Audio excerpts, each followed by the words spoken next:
Hello, hello, hello, and welcome to Midnight in the Garden of Sneeden. Me, your host, Notepad Anon. Here we write games for fun occasionally. You may be wondering, Notepad, why the fuck are you streaming this late at night? Go away, Taiga-chan. We do not need you here yet. What are we doing today, though? Nothing really important. Not gonna lie. Just wanted to work on stuff. So I said, hey, let's make some content. Because that's what we do here. We make content. As you can kind of see, we've been slowly and steadily working on things. I spent a majority of this week, I have been watching, people know this, I've been watching Heart Catch Precure, by the way. I've been watching an extensive amount of Heart Catch Precure. You may be thinking, Notepad, this clearly isn't a show for you. You are an adult man. Why are you watching a show for little girls? And the answer to that question is because someone wants to pay me money to write a Precure game, so I need to consume Precure media, and I have. Thus, I have engaged in Heart Catch Precure TM content. This is one of the Sentai versions, otherwise known as there's a team, but there are duos and there are other ones. Heart Catch has been fun. It is funny though, because every now and again it will give you an idea of what Heart Catch does. Here I will draw it as a fairly accurate representation of it. So, someone will say, "Oh no. Oh no, we need to find the special we need to find the special thing." They'll say, "We need to find the special thing." And then Blue Girl, Marine, will say, "Yes, we need to find special thing. We are going to find special thing." And everyone is very happy about this situation that we're going to find special thing. And then it's like a fucking, like, it's a goddamn, like, $30 fucking Walmart toy. And everyone's like, oh my god. And like, oh my god, it's the greatest fucking thing ever. And you could feel the plastic $60, price tag on it. You're like, ah, yeah, no, this makes complete sense. And everyone's just like, this is completely normal. It's funny how much, just franchise is in Precure. I never really realized it. My introduction to Precure was very precarious. So me getting introduced to the Precure experience Requiem has been a fascinating one, if anything, if only because I clearly know it is not meant for me. Now I say that for a lot of things, like this is clearly not meant for me. But this is meant for 9-year-old girls, and I am, as you can tell, not a 9-year-old girl. I know some of you may be disappointed to hear about this situation, but I am in fact not. Hello, Taiga-chan. Get in here. Hello, Taiga-chan. However, I have constructed this, and I've realized a few different things about making a Precure TTRPG. First things first, very structured. Now, you may be wondering, what do I mean by very structured? Every single episode of Precure, and I've even looked at this for other seasons, follows roughly the exact same plot line. Oh no, there's a problem. Oh no, someone is sad. They turn into a monster. We blow up the monster. We resolve the problem. That is 99% of episodes, and the 1% of episodes that are not that way, it is, oh no, there is a problem, we need to solve the problem, I'm going to do it by punching it to death, and then, oh no, like, it's clearly leading into or resolving a previous one of that same structure. It's been very fascinating. Here's what I'm going to do. I'm gonna type in something. I'm gonna see what we can get. Heart Catch Precure, Dark Precure. Yes, they even have a Dark Animu Girls. Say hello to Dark Precure, the bad bitch I picked up. she fucks, generally speaking. Not that way. She mostly just beats the shit out of people. I'm like, all right, cool. We've got a problem child. We've got something to work with. But generally speaking, it is it's going to be very structured, which did make me realize that we're not going to be making a strict game. Who is the lolly holding manly? Also, howdy boys. Wood. That is Taiga-chan. As you can see, she is either suffocating poor manly or she is being very kind to him. Now, the second thing is heavy on, I would say, like, one-shot power. One-shot powers. This is kind of a weird thing to note, but let's take my example of, this is again from Heartcatch. Our main girl here will be like, oh no, there's a problem. I am in a fight. I am in my Maho Shoujo outfit, and I'm going to fight the main bad guy. Oh no. She will use like, oh, I'm going to use rainbow flower power and then blast. However, a majority of the time, a majority of Precure fights is she goes 800 miles an hour and just punches the person in the face with her fist. Like, I was like, oh, this is good. They're going to use like magic, and they're going to use like, oh, I'm going to cast like, I'm going to like magic ball. No. Like 90% of fights in Precure is just a girl in like a fucking little dress jumping up and just fucking roundhouse kicking a fucking monster. It is the sucker punch of glory. It's just like, oh, what's this girl doing? Oh, it's a fucking haymaker. I was like, oh. Like, yeah, because then that's like, one of those things is like, melee combat is huge, which does double into rapid speed.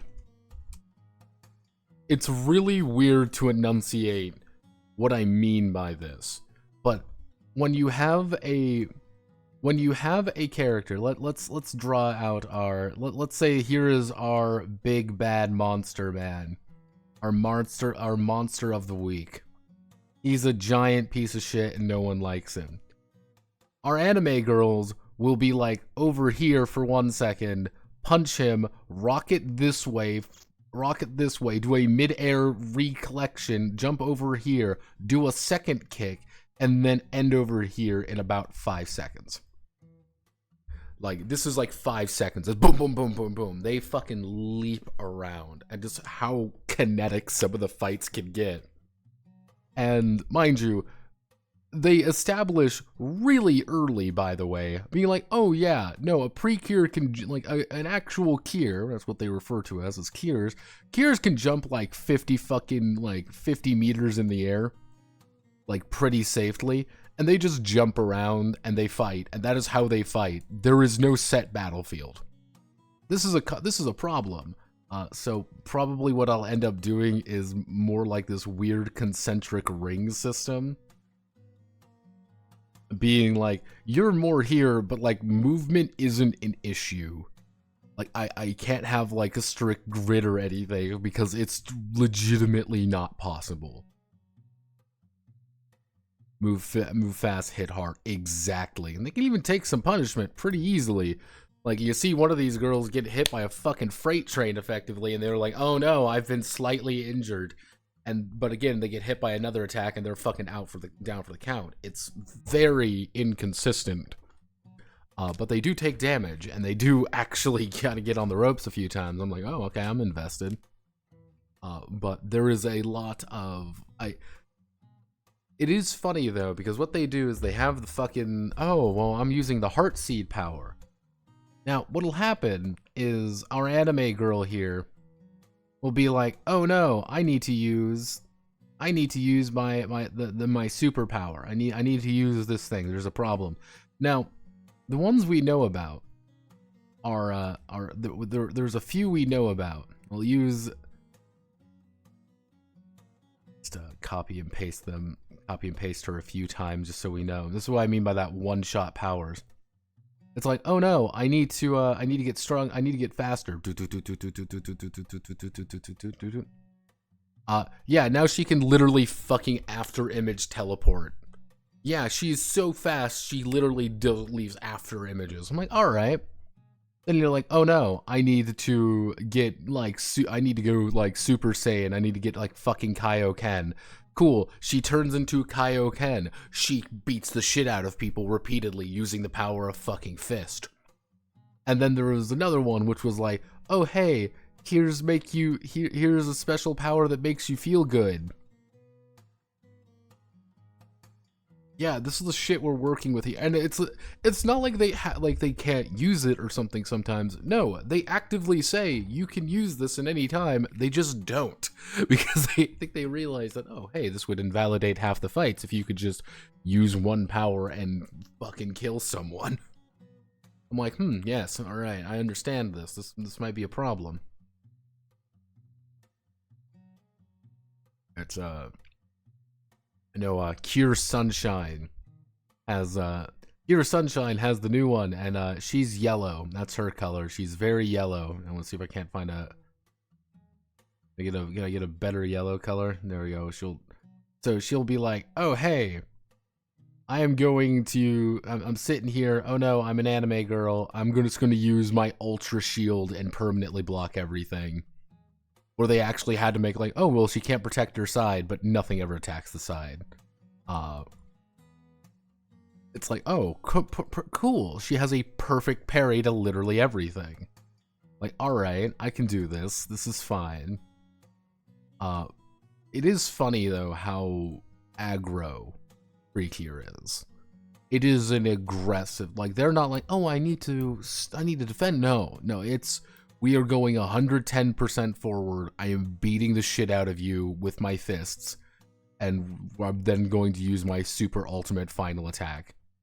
And in case you're wondering, yes, the super ultimate final attack is always drawn out. Generally speaking, I have had to realize that this is something that is going to dominate the first half of the game. Easy. And dominating that is you're going to have to effectively create a playset. You and the other players will need to determine. Dude, they just see and they just instantly transform. Exactly. They're like, there is a problem. I'm just going to Precure transform, and then I've gotten to the point where I say call it fist or kick because they will always open up with a haymaker or a drop kick. They never use magic.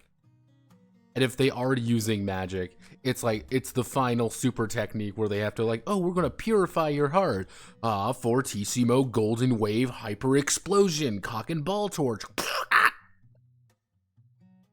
To the point where we were even joking that they literally do nothing before doing the final technique because there's nothing to stop them from doing it. And it's very funny. So yeah, this is my basic idea for what a playset. It's like, okay, we have the cures, we have our main heroes. The cures are our anime girls. We love our anime girl versus an evil group. Every single season of Precure is a slightly different evil group. They could be aliens, they could be an evil organization, they could be trying to do something. Doesn't matter. The cures are doing things to protect or restore something. You know, they're trying to protect people. They're trying to do literally good. They always have a gimmick. Heart catches flowers. That's Heart catches gimmick. It's flowers. Everyone has a flower. At the end of every episode, oh, in the language of flowers, this is what this means. Every single one.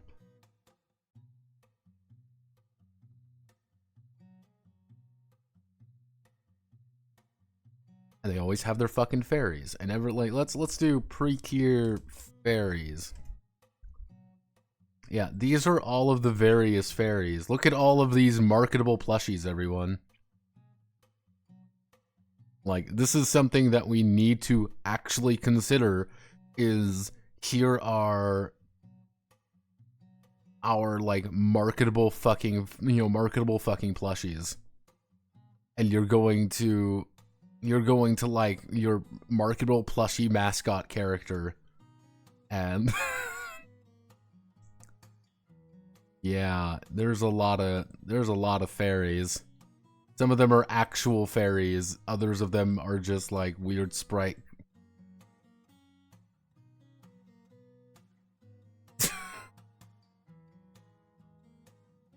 Yeah, some of them are clearly not fairies, just animals that look cute, and it's like, oh, all right, what are we doing here? It's just a cute looking animal. That's just what they are. And sometimes it's like, oh, hey, you need them. Others of them don't. These are like the fucking give you the design, like the idea. Like let's do. This is a precure actual like character design. What we're working with here. Everyone looks like aggressive anime girls. Like, this is the most important thing. People said I should have watched Go Princess instead. That Go Princess was the big one. And I saw this as a visual flashbang. We were never going to make it out of the hood. And the first fucking fight there is actually an extremely kinetic fist fight, effectively. Effectively an extremely hardcore fist fight that is just outright just a fucking haymaker. I was like, oh, welcome to Go Princess. Well, welcome to Pretty Cure, everyone. That's just something we have to understand. There is no such thing as chill. And now, of course, our evil group. We have to define who our evil group is. Evil group is going to have leaders, generals, weekly monsters, goons, and then we have comically oversized mega enemies. And that's going to be the formation of our playset. The most basic, fundamental understanding of our game. Everything we need to do is going to be need to be established. What's our gimmick? What does our fairies look like? What do they do actually? Who are we fighting? We know already because that's in the fucking pitch document, effectively. That's what we're going to actually have to make, a literal pitch document for a pre-cure show that does not exist. And it's just like, even down to things of like, how does it work? Usually it's just going to be, they use the power of the heart to stop the bad guy from doing evil things. And it's like, yeah, all right, what does that mean? This is going to be a pain, mostly because I have made the almost immediate call that this is going to be a game aimed at kids.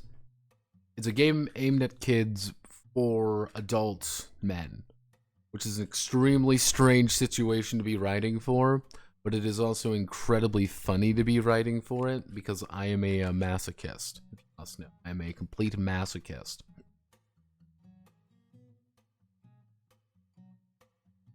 And I have a few different ideas of what the base system should look like. One of which is effectively, I'm going to call it just ubiquity, because the ubiquity system is actually very fascinating. Effectively, we would just be counting evens and odds there, just being like, whatever, how many dice you have, that is just going to be, you just count even. Do you have more evens? Do you have more evens than odds? Congratulations, you win. Or, even just like, do you have successes? Like, can you do that? There's quite a few different ways to do the actual game, and I don't quite know how I want to do it yet. I'll kind of talk with the commissioner, be like, hey, what are you actually looking to do? Hey, what are you actually looking for?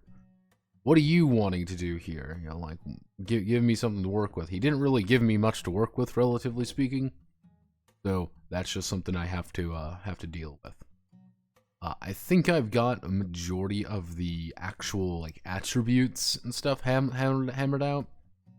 Going to be using a little bit of Sword World for this because I think it's actually a decent idea, which is the idea that you're going to assign personal, I don't know what to call it, but combat and defense stats, and then break those up to force, heart, magic, or smarts, which smarts is also one of those words that needs to kind of get changed. I don't know the best way to word some of these, but effectively, hey, you're having a situation in your, are you in combat? No, you're going to be using personal for most things.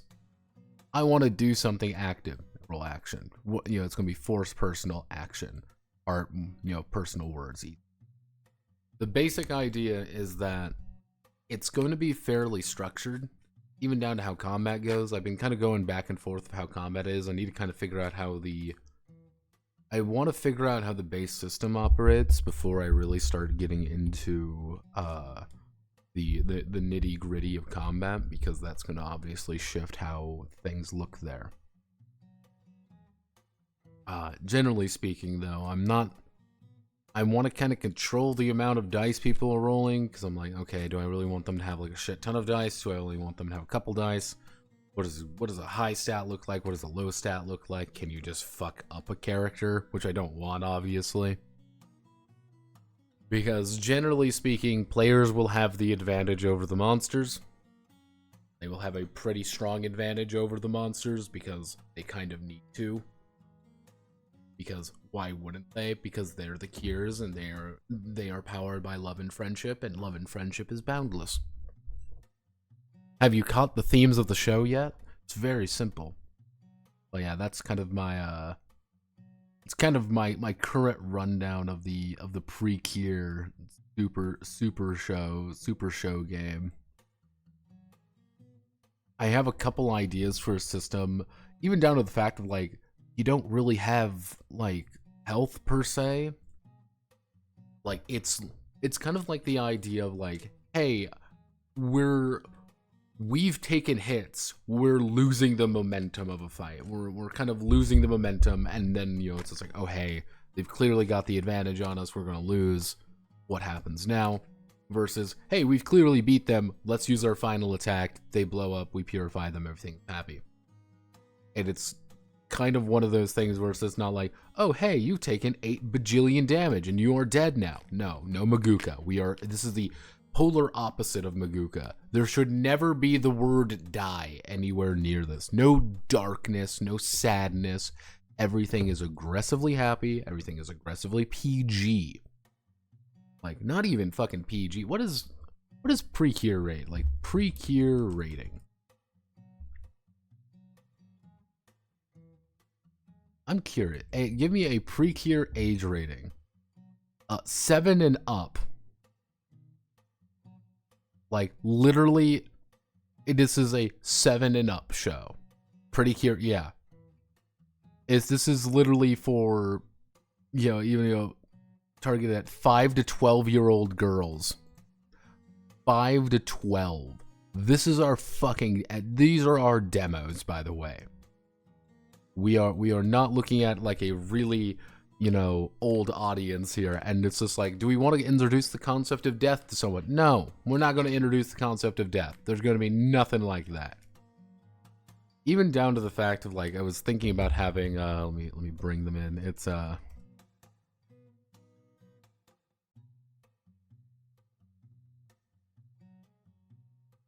of even down to the fact of like, even if you do completely fuck up a combat and you do like lose a combat, you're not really going to lose because the mysterious savior will come in and save you. What is the mysterious savior? Who knows? That's something you have to write in with the, you guessed it, playset. Hey, the entire gimmick of this the entire gimmick of the show is that you're fucking fairy princesses. Trying to help restore the kingdom of light from the invading forces of darkness, or whatever the fuck. Who's the mysterious savior? The mysterious savior is, of course, Kier White Knight, or whatever, who is totally can help, but don't worry, she's actually not really good at her job, mostly because she's dying, and every time she has to show up, she's losing power. Oh no, don't rely on her too much. The bad things happen. Because this is a game for children, which is kind of leans back to this, leaning back to this immediate thing, which is this is going to be a pre-cure TMCR game, which is we are going to be writing the unofficial official pre-cure game. I need to get in the head of a Toei executive writing out, being like, yes, we're going to be making a Maho Shoujo bullshit game, or Sterner Cell's been stuck for 11 months. Help me. No, Sterner, you're stuck in with the rest of us. Oh yeah. Sorry, in this Gachi Muchi fan server, we're stuck in. Yeah, this is the basic premise. I think things would work pretty all right for it. Also, Flag Bearer is done, by the way. Yeah, Flag Bearer is just fucking done. I never have to think about it again, which I am very happy about, because if I go to here, go to the let me find the Zolder for things, books and such. Not that one. The private library, and then we go to Flag Bearer. It's all right here, actually.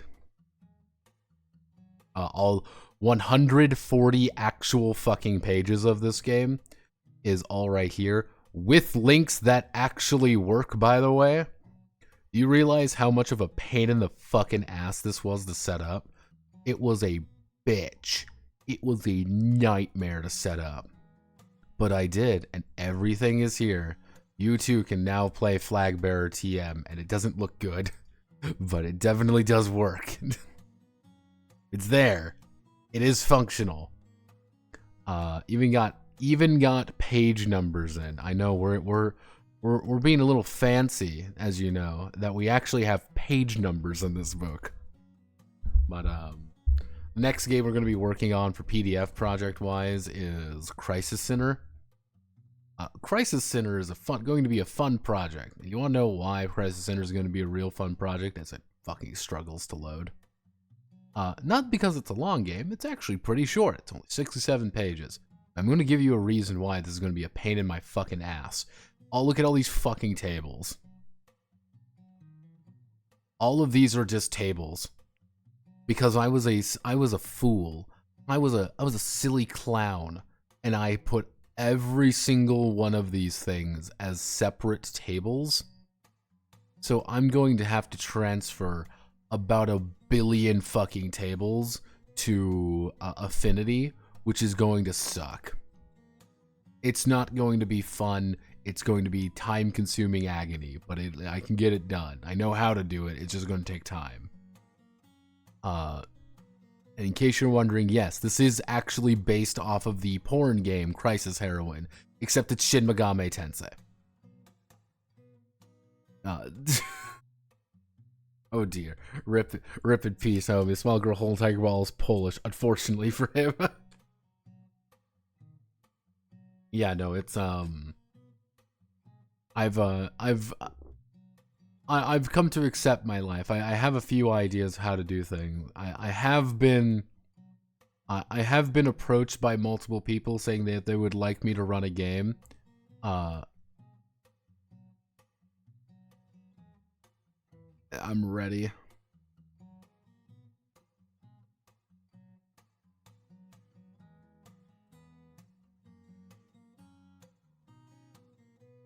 Like, a few of these would be pretty simple to run.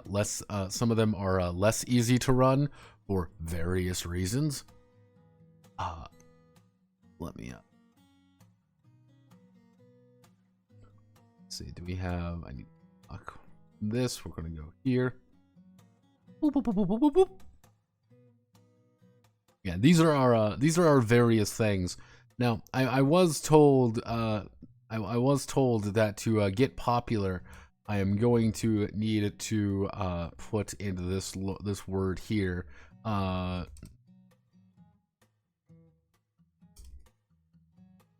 I've been told that I need to do that for 0 Hour Squadron.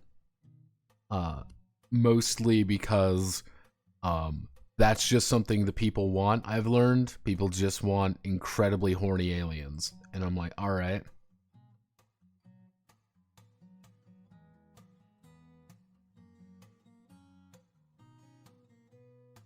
This is an average Precure fight, by the way. You can't just hit her with it. You need to shoot. You need to shoot, bro. Yeah, this is a pretty accurate understanding of how most Precure fights go. It's just, let's just haymaker it. Let's just throw a fucking punch. Plap, plap, plap. Yeah. Oh goodness. But generally speaking, when it comes to like, oh, make it make it like weirdly that it was fuck, what game came out? Let me see. What was the game that came out that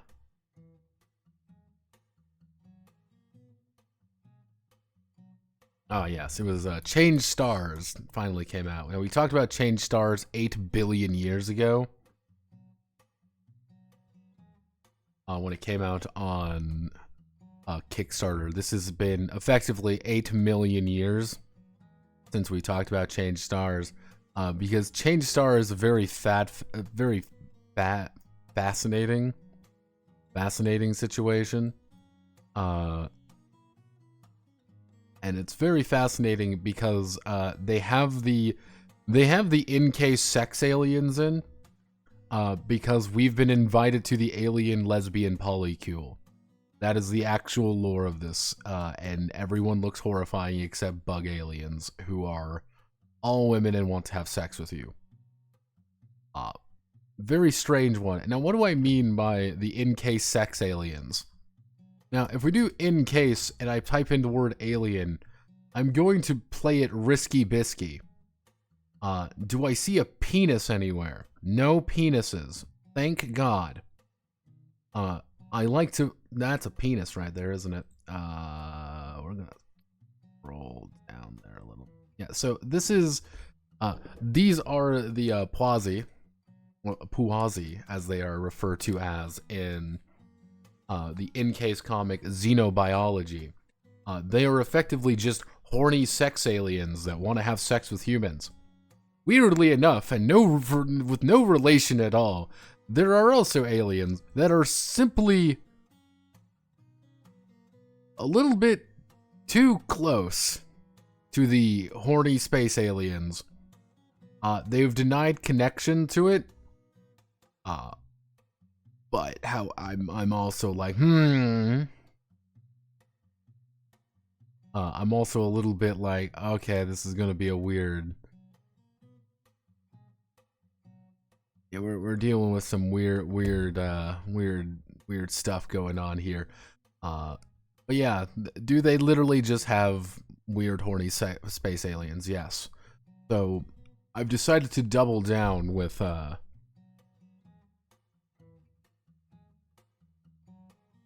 one day aerosols.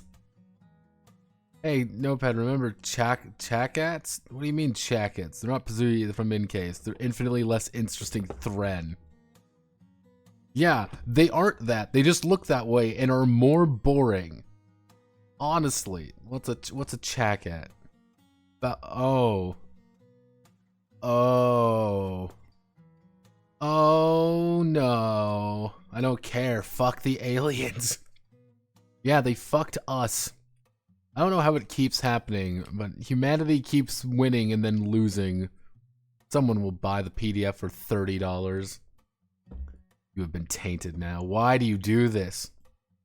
I mean, felons. Oh God. I mean, Change Stars is... The weird thing with Change Stars is that, you know, mind you, this came out in was supposed to come out like 2 years ago, but it never did because they were like, we're coming out soon. We're coming out soon. We're coming out soon. Never really came out soon. Let me see if I can find... as someone has stated, this is a $30 PDF for a 304-page book. Came out a few days ago, has not reached 50 copies yet. Hey, but we don't know yet. Quite a bit of things here. It's not even print. Like, if it was print, I could see it. Anything else really there? It kind of came and went. Nothing more than that. It definitely came and it definitely went. Therefore, I should make 0 Hour Squadron infinitely hornier, except make it incredibly gay. Just incredibly just buff. Like, just buff gay men being gay at one another. Like, just no context for it. It's just it's effectively Gachi Muchi in space. Just not even question it. Never bring it up. Just have constantly buff men squaring off with one another.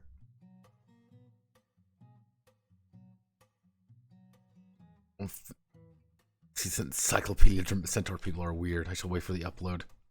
Not even a dumb idea. I know. That's the problem. It's not a dumb idea. A single alien species that is twinkish. Just, again, just inexplicably horny species. Just make it, 100% being like, yeah, these are all sex aliens. I want to have sex with people. Do not question it. Get in your tight spaceship. And of course, I don't need to worry about making Ultra Instinct horny, because guess what? You're all Bardock. Everyone is Bardock. That's my, the current system with Ultra Instinct is everyone is Bardock, except everyone is Bardock doing violence. Oh no, there's a problem. Oh no, we should fight this thing. Oh no, I'm Bardock. And that is a vast majority of the argument behind Ultra Instinct's existence currently. Though I am reminded of Exalted, and I need to show people this, because this might finally be the moment that I do the Exalted case. So this might be it might be happening. Let's actually check the homebrew thread. Is it dead yet? No. Amazingly, it's not. We are slowly and steadily making it work. But I found this the other day. I accidentally clicked on it because it was the old artwork for Exalted. I'm like, all right, fine, fuck it. Then I saw this. Exalted, 4th Chan edition. 132 pages. Yeah, I think some autist is trying to rewrite Exalted, otherwise known as My Dream. Fuck you guys. Get away from my autism, but no, keep doing it. Obviously, you should, because Exalted needs something like this. They even have custom artwork. Yeah, it's... I didn't read through it really that deeply, but this is clearly the work of a rampant autist, and I respect this immensely. So we might do the final justification to do the Exalted case, and I hope you are all ready for the Exalted case, because most likely we would do, most likely it would be 3rd, 4th Chan edition, Quick Salted, and then finally Exalted Anima. Those would be the 4 I would do. Talking about Exalted 3rd edition by itself would be a fucking task, but another part of me is like, let's just not talk about the actual editions of Exalted, let's just do all the side stuff, because I think it would be funnier that way. And maybe one of them will finally answer my age-old question of how to do fucking charms, because that is the single hardest thing with Exalted, by the way. To anybody who has ever attempted to fix Exalted, or anyone who has ever attempted to run Exalted, charms are the hardest thing in the world. I can tell you why very easily. In Exalted, the thing is you have to remember is charms are in setting. This is an issue. Every charm is actually an in-setting power. However, charms are also wonder magic.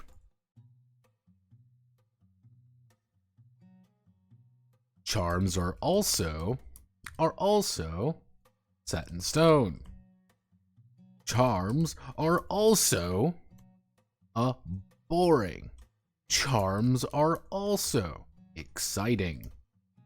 Now, this is a problem, because there is literally set in stone ideas in setting that your awesome charm here is something that other Exalted can learn, and some of your charms might be like, oh, you're using Beast Breaker Ultimate Dex Super Tiger style, which actually is you get a +2 to your martial arts roll, or you get to reroll anything that isn't a 9 or a 9 or a 10. Reroll everything that isn't 9 or 10. And you're like, oh, that's usually good, because the thing is in Exalted, reliable charms were consistently the best charms. You because those things you can activate at all time. You burn essence, you get something out of it.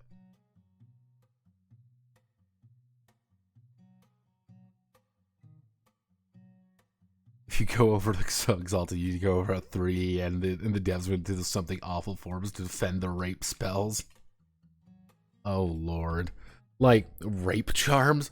How do I want to word this? There are charms in Exalted.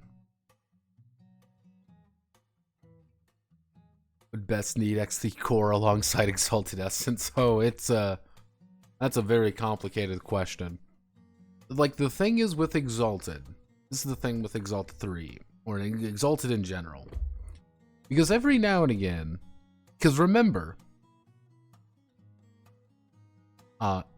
remember, because the thing is, again, everything is set in setting, wonder magic, set in stone, boring and exciting.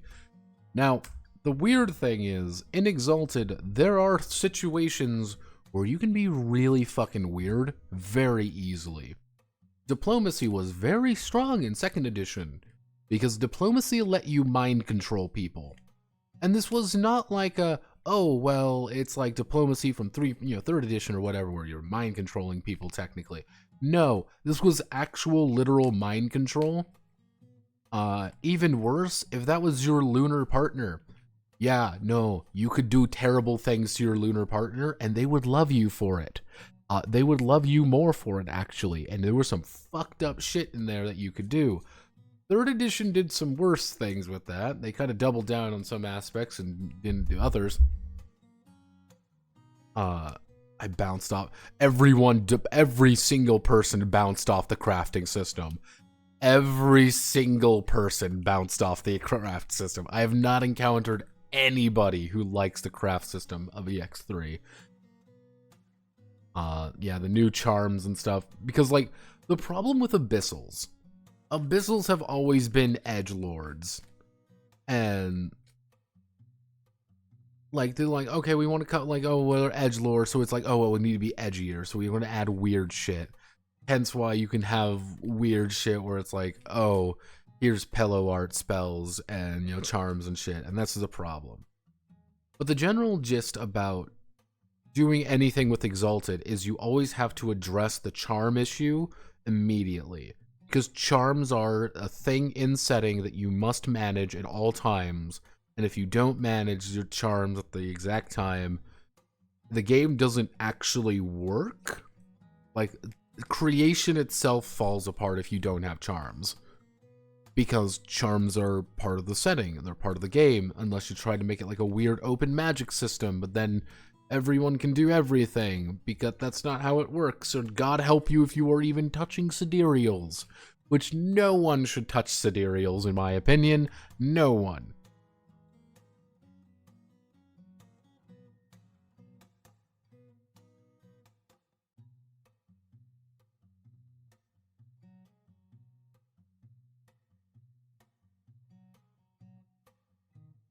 Is literally as being a mind rape who repeated rapes his lunar partner who then spends time between used to take current days an animal, not thinking because of what Desus. Yes, Desus is fucked up.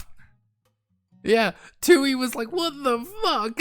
And yeah, there's a lot of problems with Exalted, and it's like, do you add shit like that with some of those new charms? Do you double down and go a different direction with it, or try to rewrite charms to do something else? But then are you writing Exalted, or are you writing something different? It is a repeated issue. Also, here are the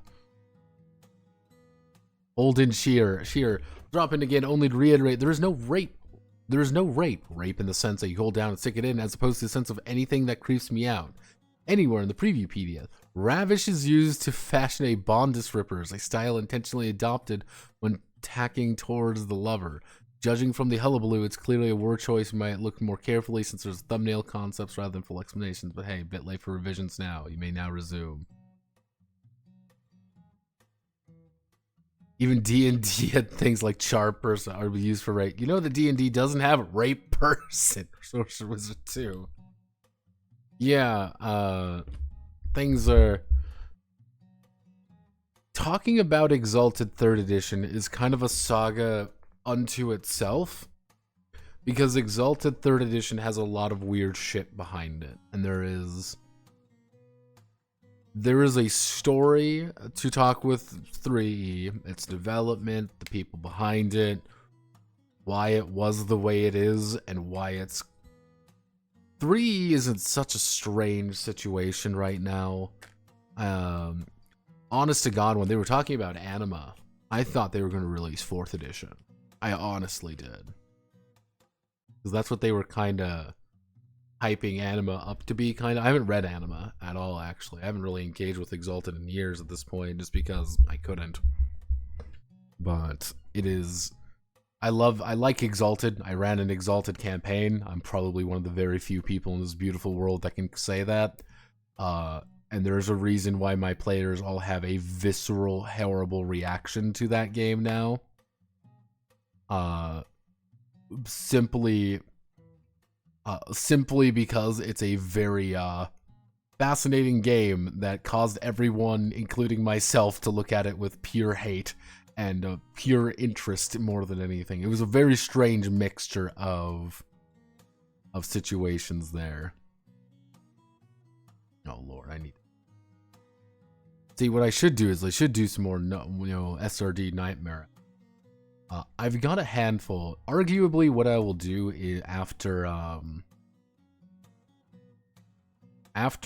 probably during the creation of Crisis Center, the PDF, I might work on Crisis Core on Tuesdays, Thursdays, kind of thing, kind of a side project on that. Oh.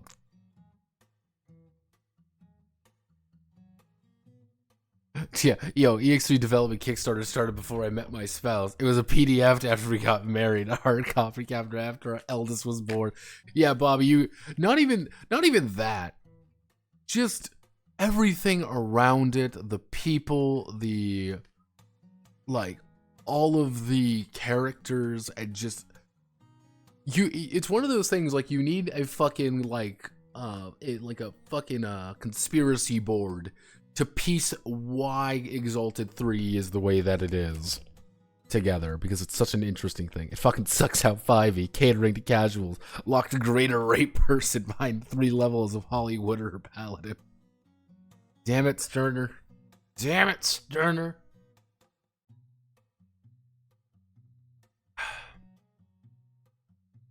But, probably during Crisis Center getting hammered out, I will possibly make the Crisis Core SRD, just to say that it's there. Technically, what I should do is the USSRD, because I think it would be funny to talk about the USSRD more than anything. We've got a couple of these to kind of talk about. Notepad D20, that needs just a few works to kind of get that working correctly. Waifu Core needs an entire rework. Like, I am tempted to sit down one day and rewrite the entirety of fucking Boat Girls, because that is such a fascinatingly weird concept to talk about. For those who don't know, if I go to sprugworkshop.crd.co, which is my website you should totally go to right now. This is Deep Blue Girls. Deep Blue Girls was a very, very complicated game to write. Don't mind that image. It was a very complicated game to write for a variety of reasons. Mostly because it's a boat game. It's a boat girl game. And surprisingly, there is actually a boat girl game, but it's very weird at the same time.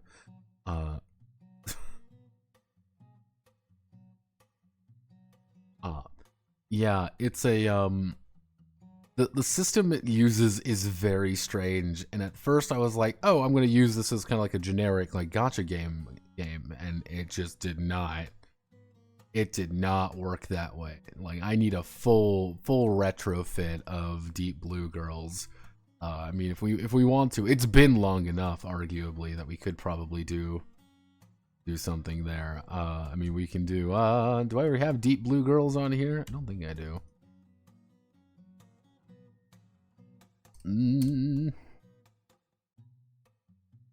I need a good name for it, obviously. But Deep Blue Girls, God, when did this game come? When did I do this game? I want to do view. No, it's a fucking file details. September 3rd, 2021. Yeah, I think it's been a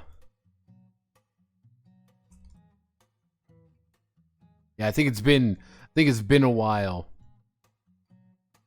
I think we can justify it. I don't know about you guys. For those curious, by the way,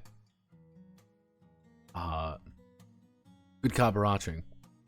Or does it start again after the playtest got leaked? Yep. That is, Bobby, you understand the fucking saga that would need to occur. This would be like this would be about a 2-video like summary of the Exalted cycle, because it's such a fascinating shit show. What did I miss? We just been talking. I talked a little bit about pre-cured, kind of getting that set up. We talked some games. We're going over stuff. Very calm night tonight, as usual, because welcome to the Midnight in the Garden of Sneeden, where we make content in the middle of the night.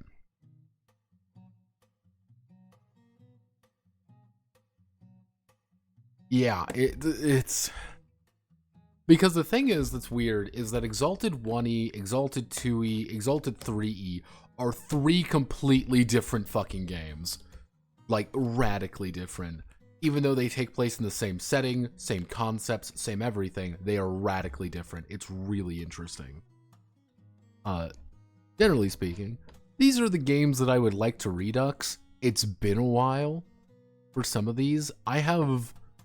Some games I've been wanting to like redo for a while now. Others I've been like curious for. I should redux Grambelm because I can redux Grambelm. Grambelm's redux is technically done. It's technically Iron Methuselah. If you want a real actual situation here, Grambelm is Iron, Grambelm 2E is legitimately Iron Methuselah, because I just added everything I wanted to add in here, and just get to fix some more things up with it. What I would need to do is redo quite a few different aspects of that. I might sit down one night and just do that, because it would not be me writing anything fun, it would be me copying and pasting certain things. Edusius Lux, I do plan. Here's the secret for the rest of the year, everyone. I can talk about this because it's Midnight in the Garden of Sneeden. Here's the secret for the rest of the year. After we get done with 0 Hour Squadron and Ultra Instinct, so generally speaking, we have 1, 2, 3. We've got about 3 games that we need to finish. Actually, we got about 1, 2, 3, 4. We got about 4 games that we need to finish. Roughly 2 months. Seems like a lot of time, and it is a lot of time, but generally speaking, we need to get things going. Generally speaking, I feel pretty good. I'm gonna fuck up everyone's viewing experience because I need to click on something. Let me see if I can do this. Okay, this broke. Okay. Generally speaking, I have about 4. I have a few different commissions set up, and some of them are a few months behind. Like it's gonna be like 6 months. I've been sitting on some of these, and hopefully they're still working. They're still willing to go. There's just a lot of them.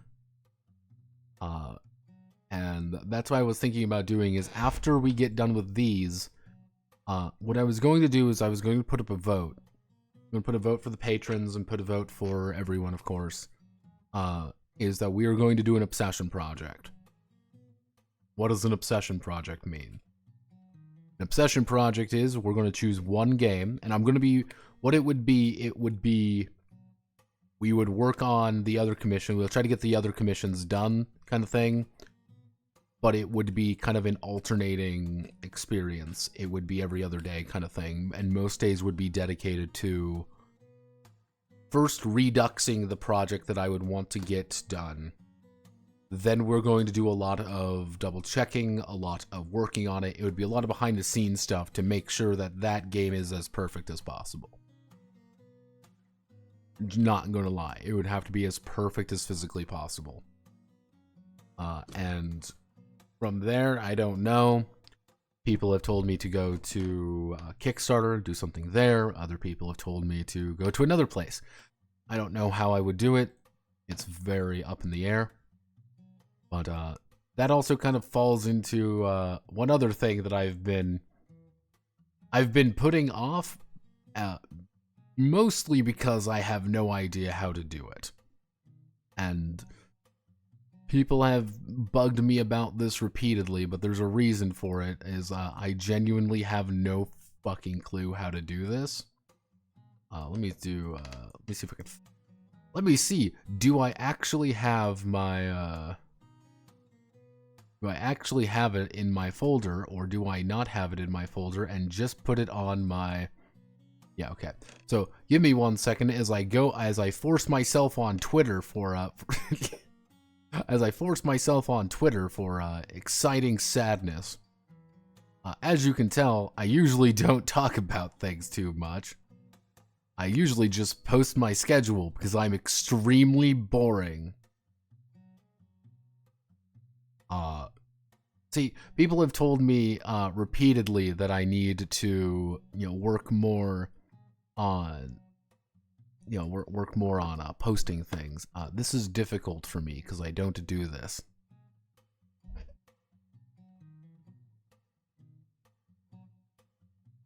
Where are we?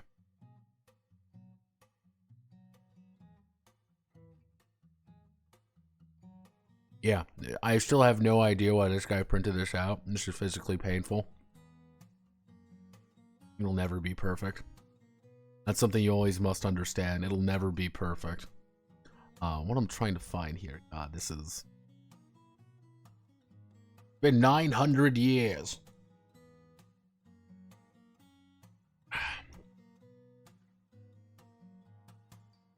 What I'm trying to find is my actual, my actual prices. Because, I don't actually post my prices anywhere productive.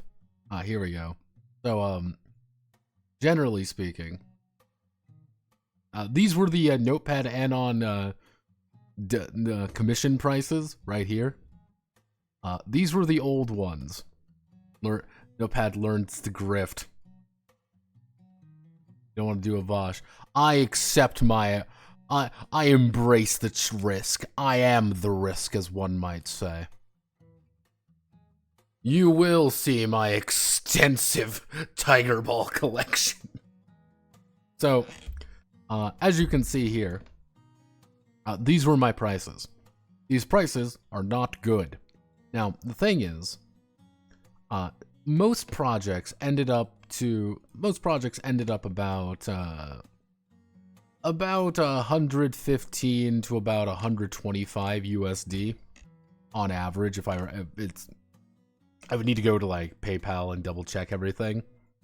Now, the big thing is here, this might say like, oh, well, this is good for each commission. Generally speaking, though, this is 2 weeks. I would make that much money in total. Not great, by the way. Now, so we have this very basic amount. This is, generally speaking, people want this a majority of the time, and usually a handful of really, like, hyper-focused or very odd requests. Generally speaking, I've committed to this. People have said this before. How are you not starving? It's very young-looking, ecchi content. I'll have you know it's only old men in my book.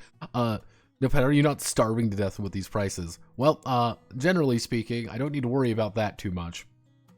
But my thing is this. you might say, well, these prices are really low. I know, but here's the thing. Let's do the going, like, what's the writing, like, let's actually do ghost writing rates. So generally speaking, 50 to 100 for 1,000 word blog post. So it's like, okay, maybe not ghostwriting. How much do you charge for ghostwriting? An hourly or per word? Per word. Okay, maybe not. TTRPG freelancer pricing. Okay, 2 cents per word. I've seen an average of, roughly speaking, right now it's about 2 cents per word to upwards of 10 cents per word. Now, 10 cents per word is your Raggy, because always remember, Lamentations of the Flame Princess, Raggy pays extremely well. Raggy pays every single one of his people extremely fucking well. Most people will pay you about this, or a more accurate statement, they will pay you in exposure. This is the Evil Hat way of doing things. I want everyone to remember that Evil Hat does not like paying people. They pay you in exposure. And I'm not lying. Yeah, I'm not lying when I say that, by the way. I'm not like being like, I don't like Evil Hat. I literally, like, it is legitimately just exposure. Look at the controversy behind Blaze in the Dark. All you need to know. That's the practice they do for everything. That's why all Evil Hat games are usually pretty cheap. You have to consider that you also have mechanics layout. Yeah. So here's the thing. So we have all of this. So this is an issue. This is an issue for me and how I view things. So let's say, for example, I even get paid 3 cents a word. 3 cents a word. So I'm going to go to Clanhead. This is Clanhead, Saga of the Duene. This is a game I wrote for about $150, $145. Can't remember the exact amount. I don't have the invoice open. Now, this is Saga of the Saga of the Duene. I wrote 27,900 words. So let's play it nice. Let's just say 28,000 times 0.03. Generally speaking, I should have made $840 from this. However, would someone pay that?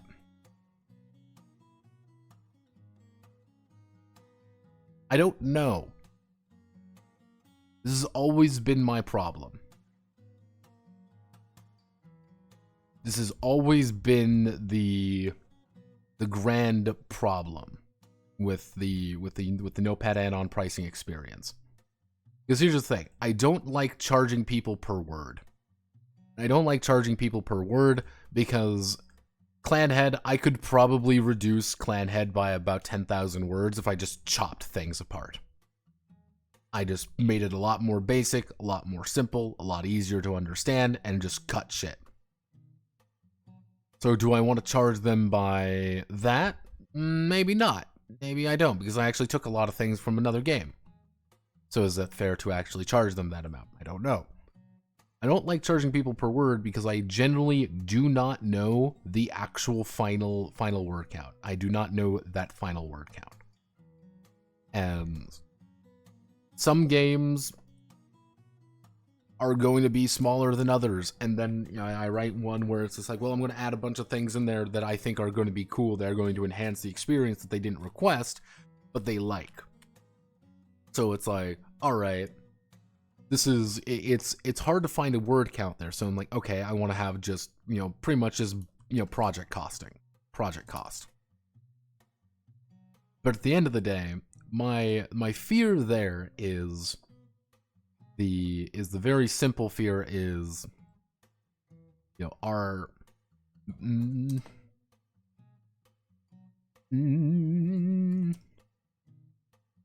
Are people approaching me because of my work, or are they approaching me because of my price? This is something that is a constant think in my charging poor mental broke. I would say like 300 USD seems reasonable for a game with like 10 replays.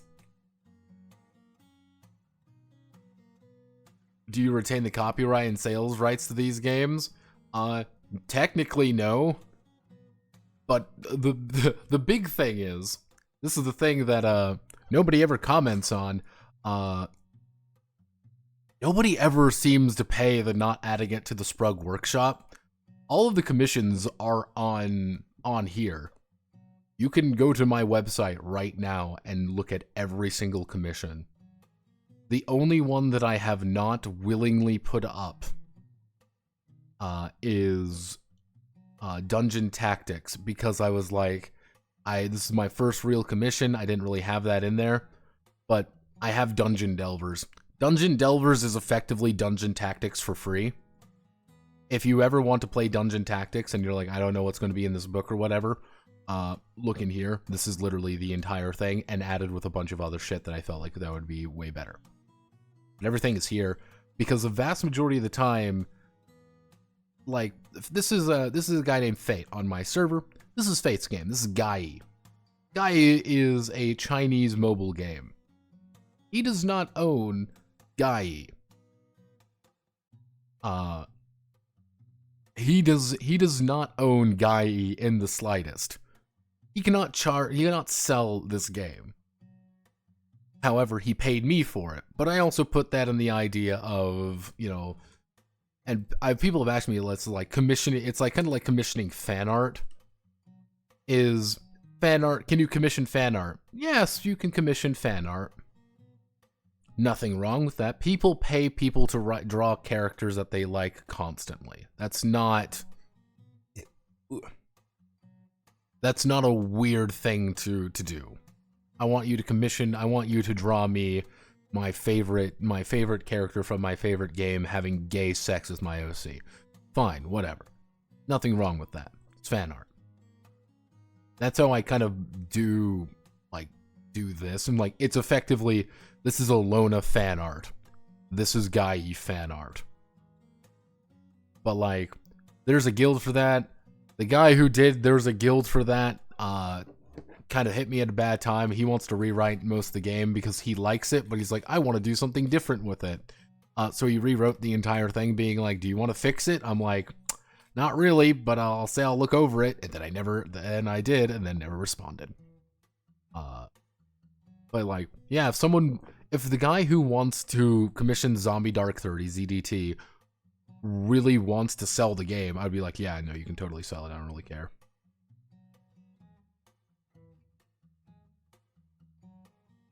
At that price, you're a cheap tumble at the, yeah, you get it.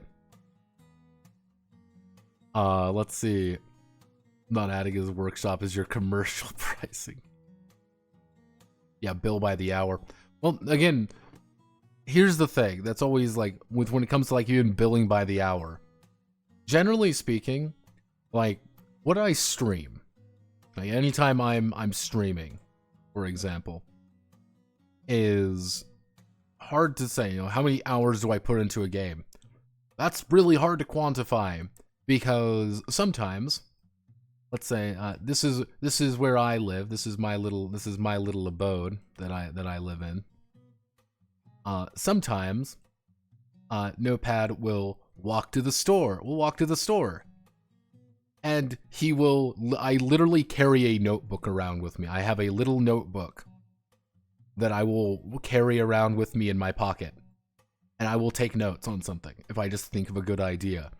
I will go to the coffee shop. I will go to the coffee shop, and I will take notes there.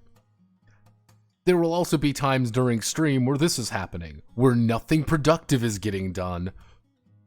So it's like, oh, well, I'm not really working on the game right now. I am talking shit to you guys. So it's like, how do I charge for that? It's like, you don't.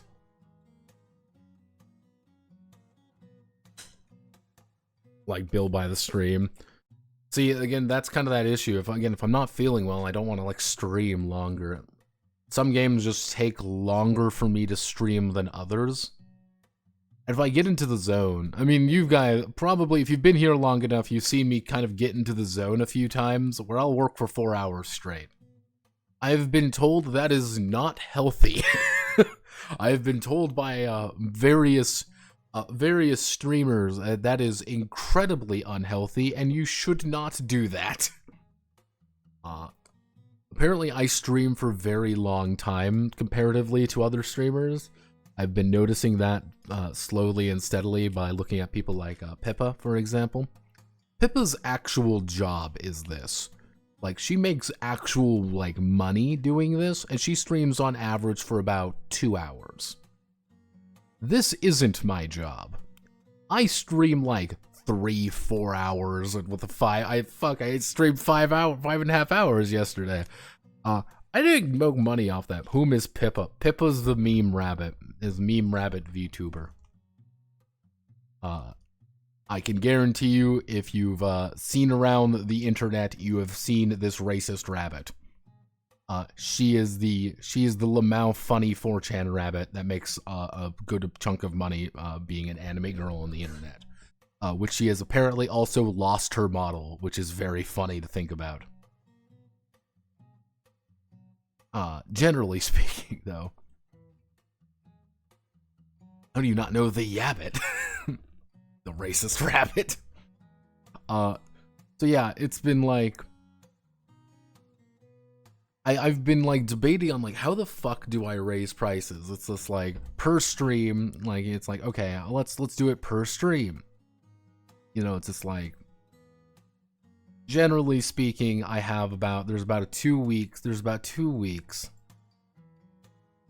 I give myself about 2 weeks, which roughly correlates to about 6 streams.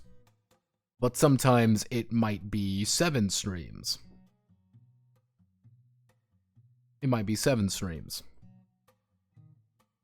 It might be 8 streams.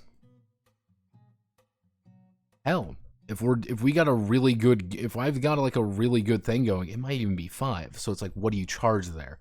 It really depends. If I stream 5 hours one day and 1 hour the next, it's like, okay, it's not the best. So it's like, all right, this isn't the best option. You know, price per word, price per word. Well, we've established how that doesn't work, because generally speaking, I have no idea how long these games are going to be. Games could be 10,000 words, they could be 25,000 words. And people say, well, you can do like, compared to what games you have written. And I have. And I've noticed that chunks of some games turn to be a lot longer than others.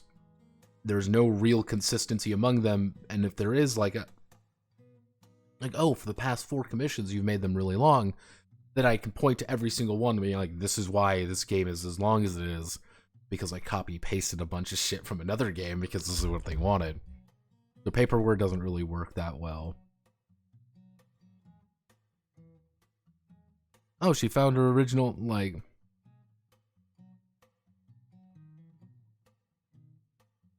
How much time do you spend in front of your computer doing work? That's the hard part. Sometimes I will spend quite a while just working on something dead silent. Other times I will ignore it until I stream, and then only work on it when I stream.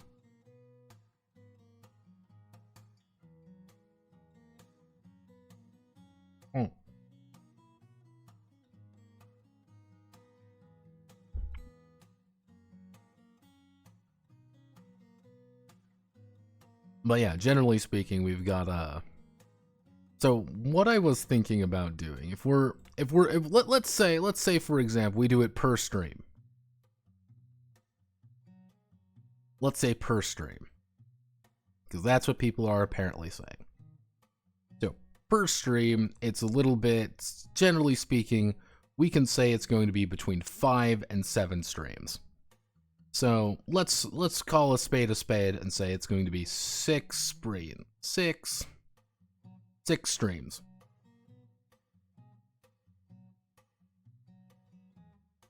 How do you price the streams?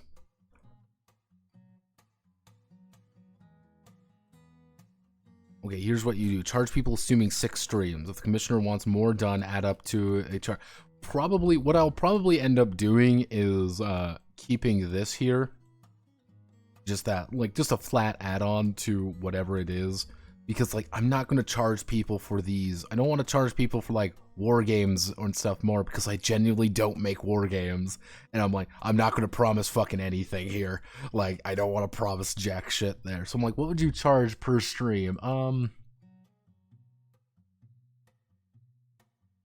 So let's think. So I do 90 divided by 6. Currently I'm charging roughly 15.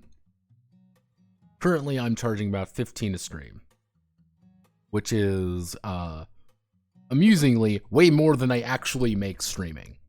I don't make any money streaming, by the way. I don't run ads. I pretty much anytime people throw a bunch of subscriptions at me, it's very strange, and I get very worried. But I don't really make money streaming. I don't monetize the YouTube channel at all, mostly because I can't. I've told people this before. If I monetize the YouTube channel, it's fucking over for like a vast majority of it. Like, yeah, and also Pay Notepad literally just has me run an ad. I make no money off the ads, by the way. People, it's funny when people do the Pay Notepad thing and being this like, oh well, I'm actually paying you money. You're not. I'm running an ad for people, and on average, I will make about quarter of a cent, or maybe a cent or two from it. I don't get that many viewers. Truthfully, I don't.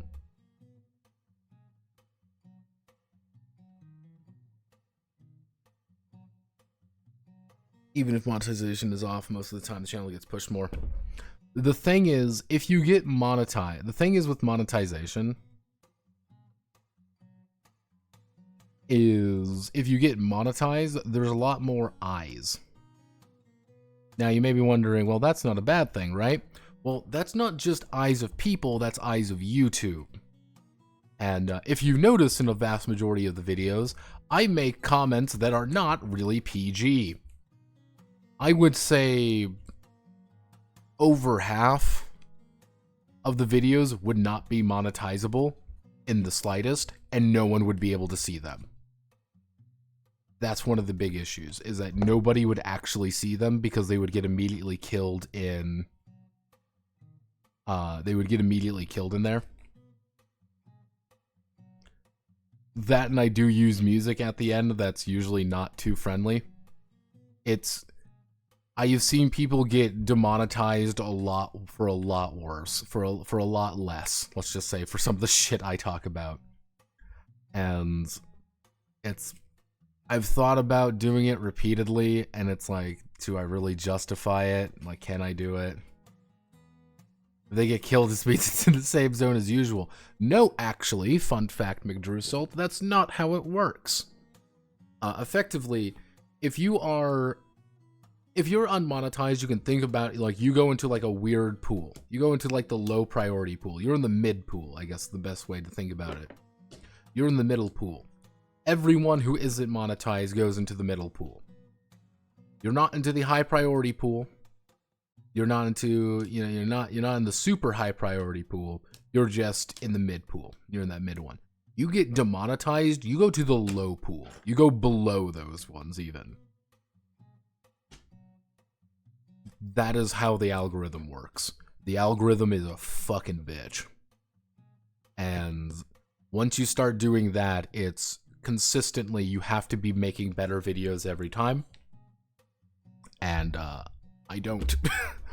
Fun fact, my videos are very sporadic when it comes to views. If you want a, let me bring up a fairly good example of this. So if you look here, this is the manuscript game case. Manuscript game case went exceedingly well, and I would have gotten a lot of bonuses out of this. Because if you see here, The views here are far exceed even the last mainline video. They exceed it by quite a lot. However, if the next video is not up to par here, it would do worse, and the channel would get way further down. It's a hey Sterner, I'm doing my best here. I'm doing my best here, man. Cut me some slack. Though people do seem to people are responding fairly well to the last few videos. The 2024 season, generally speaking, people seem to like it, and that's all I can really ask for. Nothing too exciting. Probably am going to invite some ire this next week. The Wild Sea video kind of got shot in the face a little bit, but I'm not too surprised by that. But yeah, like I don't make that much because like I've always like it's here. Like start my earning journey. Like I could do that. I could apply right this second. Like it's just like base terms, sign up for Google AdSense, things like that. That I am also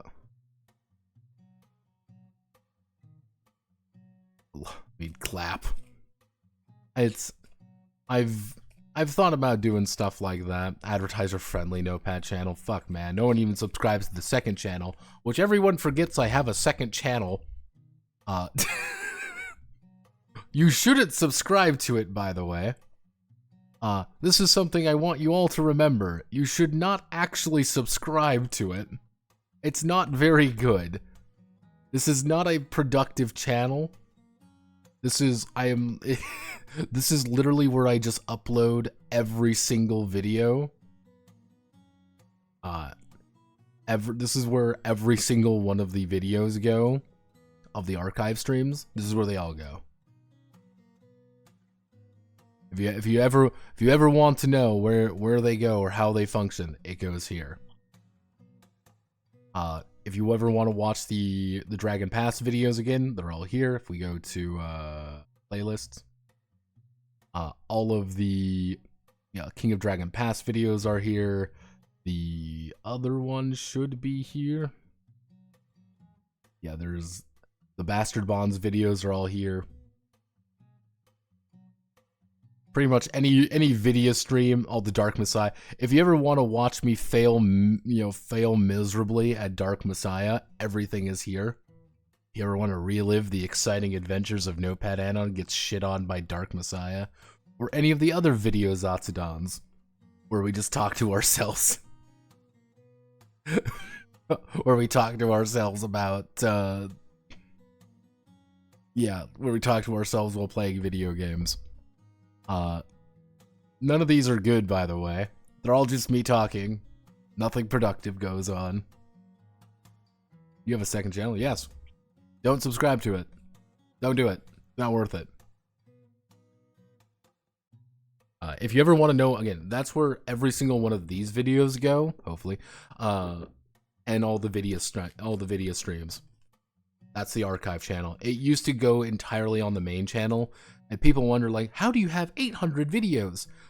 A good, like, I would say over half of those are easily just the old archive streams, which you shouldn't watch because they were really bad.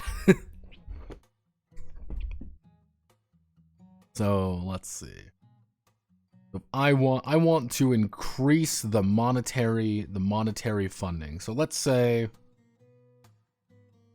the Notepad Anon experience must raise his prices to $25 a stream. So 6 streams, that would be $150 USD. This would be our baseline. That feels also incredibly low. Let's see.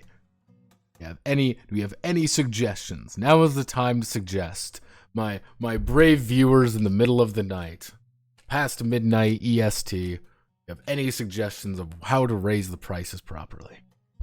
I wanted to do this in server, but fuck it, we're here.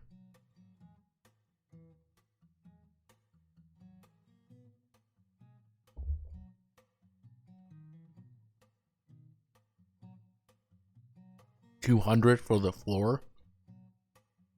Fuck, man, I don't know if anyone would pay $200. Like 200 for the floor, so 200 over 6. So if we do 200 over 6, that would be 33 a stream. So that'd be 33 USD a stream. Would be 200. That would create our base floor of 200 for our floor.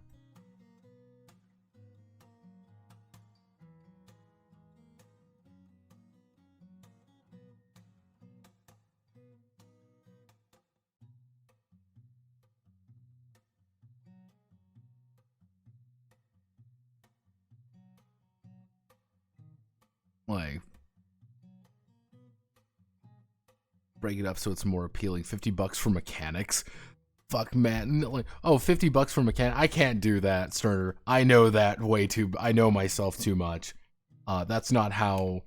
I would get really annoyed with myself more than anything. And then it would just be me getting frustrated more than, frustrated.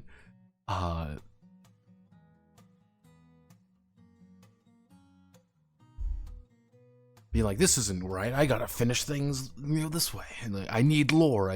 That's why I always ask people, like, give me lore, give me items, give me fluff, give me something here to work with, and I can make it work. Something short, like, well, the thing is, like with Flag Bearer, like the original Flag Bearer was not very complicated. That's one thing with that Spartan that's a little bit weird. Is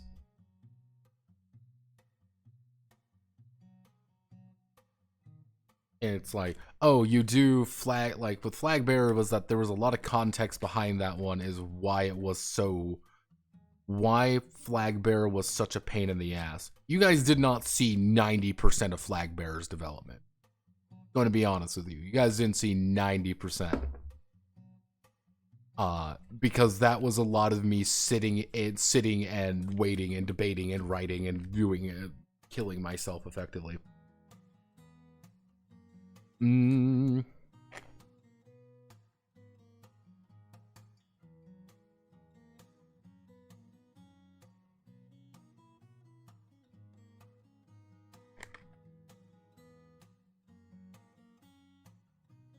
Yeah. Again, I don't want to, like, charge per something always feels weird because I don't know what projects are going to be like.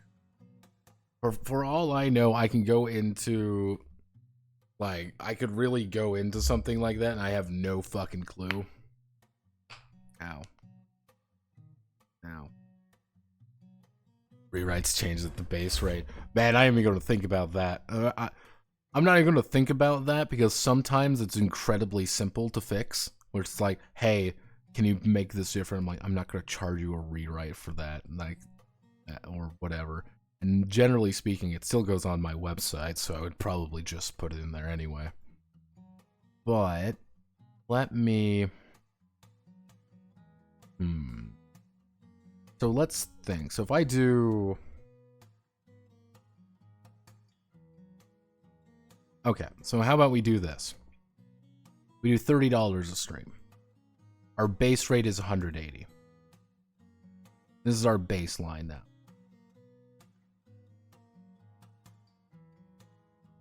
War games, we reduce it down to 20 per stream. 20 times 6 is, generally speaking, we do 120 base for things I'm not comfortable with.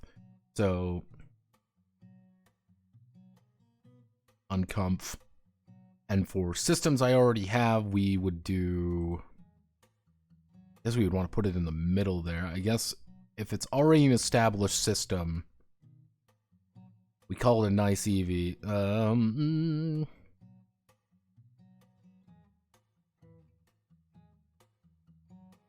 Okay, how about this? So this would go to 180.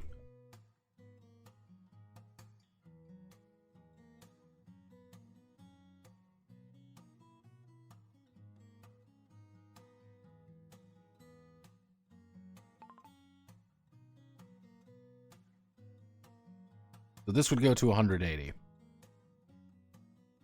Board games.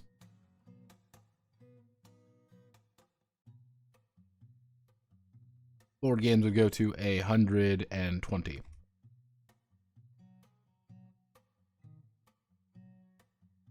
This would be 150. We're effectively doubling the price on some of these. This would be a doubling pretty much significantly, doubling. This would be a straight double. This would be 75 times 2. This would actually be less than a double, but I'm still perfectly fine with that, to be honest, because I don't know what I'm doing with this.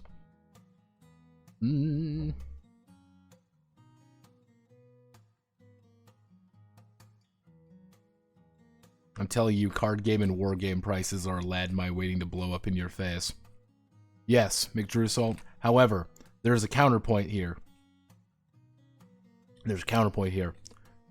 There's nothing productive when it comes to those. I'm not. If someone's like, make me a card game, I'm gonna tell them straight up, being like, I'm gonna work with this. I think I know what I'm doing. I'm like 90% sure, but like, don't believe it. Like, I'm gonna be like, do not believe in me. I will do it, but do not trust me. Like, I make no promises. So if we keep this, however, we put this up to 20. Plausible deniability of copyright, we jack this up to 20.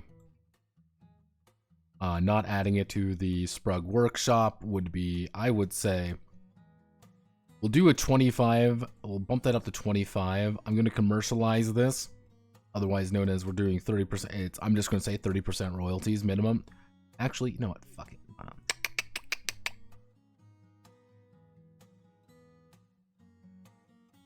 Actually, let's see.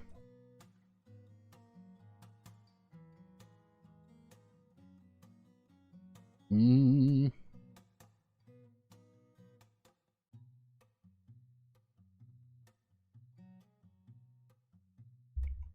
there we go.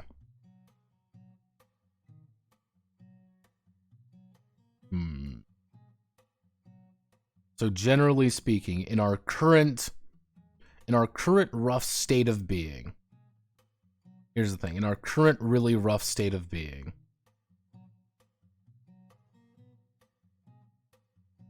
we would look at, most things are going to start out at 180. Generally speaking, people are going to add things on. I'm going to call it usually it's going to average out to about 25. So we're actually looking at about $205 a project now.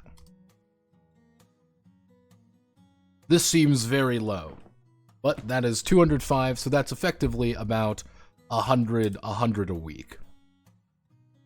Not a lot of money, relatively speaking. Generally speaking, this is actually less than minimum wage in the United States of America, roughly speaking. Actually, let's do minimum wage is $7.25. We do $7.25, and you work 8 hours a day. For let's say 5 days. For 5 days, $290. Yes. Roughly speaking, I would be making a third of minimum wage doing this. So, we're gaming.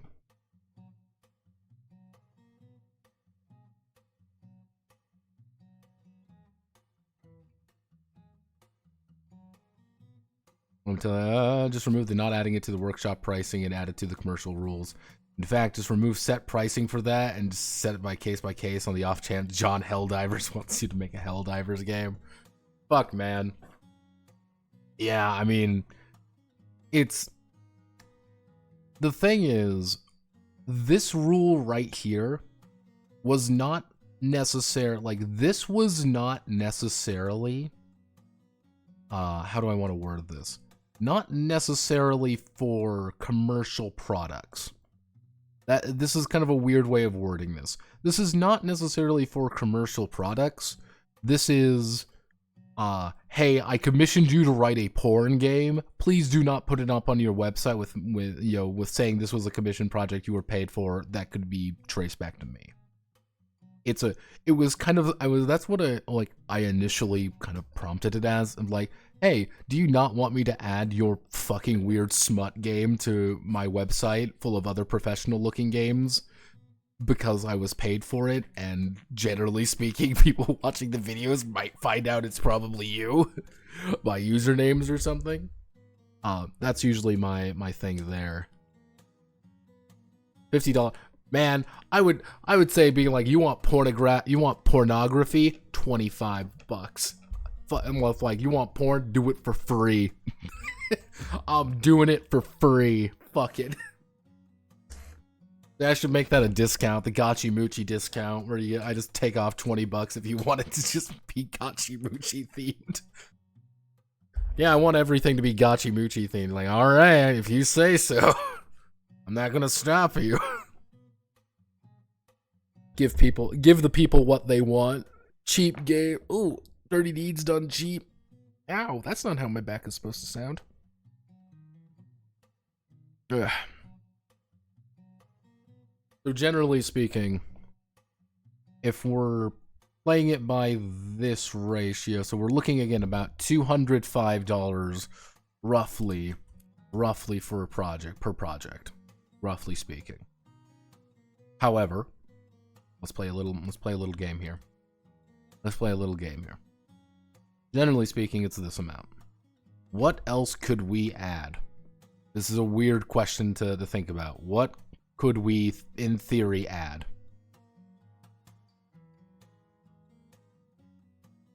I guess we could do the,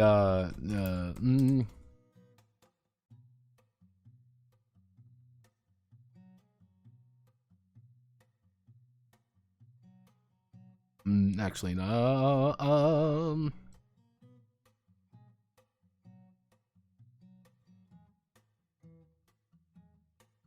actually, no, we'll call it taxi surcharge.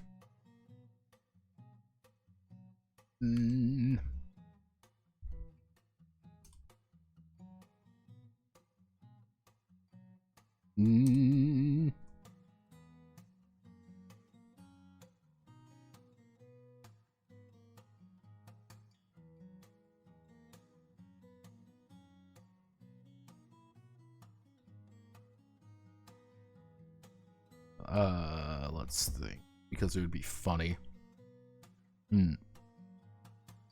Charge per fetish. Man, what's gonna happen there is gonna be less like, all right, I need you to write my fucking, my weird. If I put that in, it'll just be like, hey, you want me to put in something really fucking weird? I can work with this. It's like, just tell me. Let's think. What else would be? What else would be on there?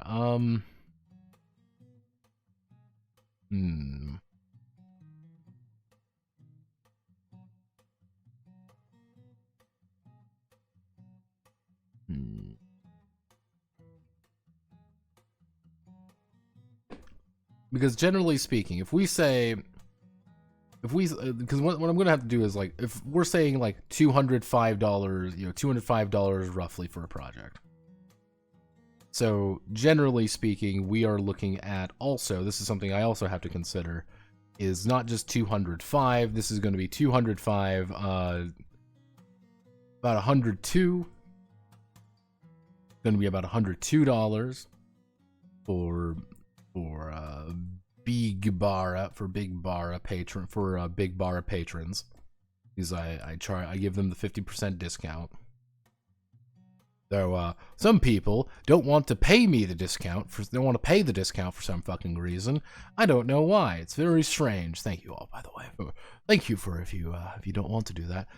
Generally speaking, we have the 30% off, so 205 times 0.3 would be about 60. Actually, no, it'd be so about 145. So it would be about 145 for Connoisseur. All right.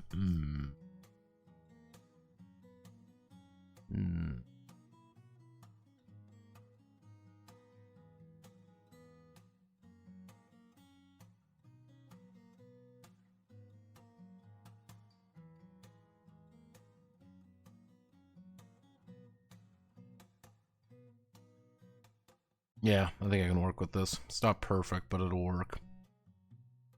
Here's what I'll do. I'll draft up something maybe tonight, maybe tomorrow. I'll draft something up, and I will post it on the server being like, hello, random people. Would you pay these prices for your very own awesome tabletop role-playing game based off things you don't want and based off a cool existing franchise that you definitely do not own, by the way. By the way, you don't own this. And kind of roll from there. Effectively, the plausible deniability of copyright claim. This was not applied very often for like a loan or anything, because like they're not going to be litigious about things. I want to do a Mario game.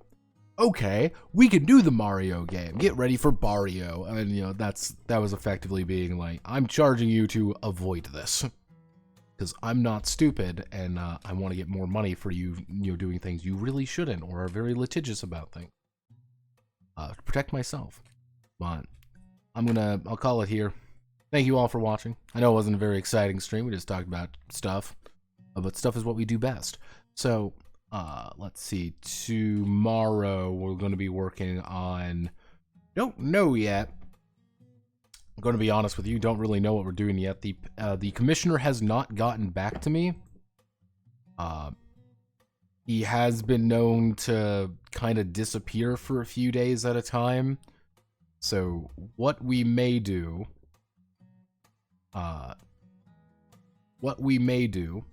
is just say we might just do kind of a preliminary on it this week. Like here we do a preliminary on this. If we still don't get anything from him, because I know he's active, I know he's interested, we may just do a preliminary on 0 Hour Squadron. 0 Hour Squadron, or maybe work on something else. It's one of those weird situations where I don't think he's from the US. If he is from the US, maybe he just works at kind of very awkward, terrible hours or whatever. But sometime, or maybe he just doesn't get my actual fucking my dings. I don't know. He doesn't respond super fast. He does respond. It just takes him a bit. Could be tomorrow he shows up. It could be another time. He said he was having some issues with PayPal, so we might have to go through a different angle there. That's kind of it's a little bit up in the air there, and so I don't want to make any like strict calls of like what we're going to be doing this week because we might not be doing much. So apologies for that. So thank you all for watching though. Hope you have a wonderful rest of your night. Godspeed, good luck, love you all, kissu kissu, you know the rest. Make the D40 games one of these.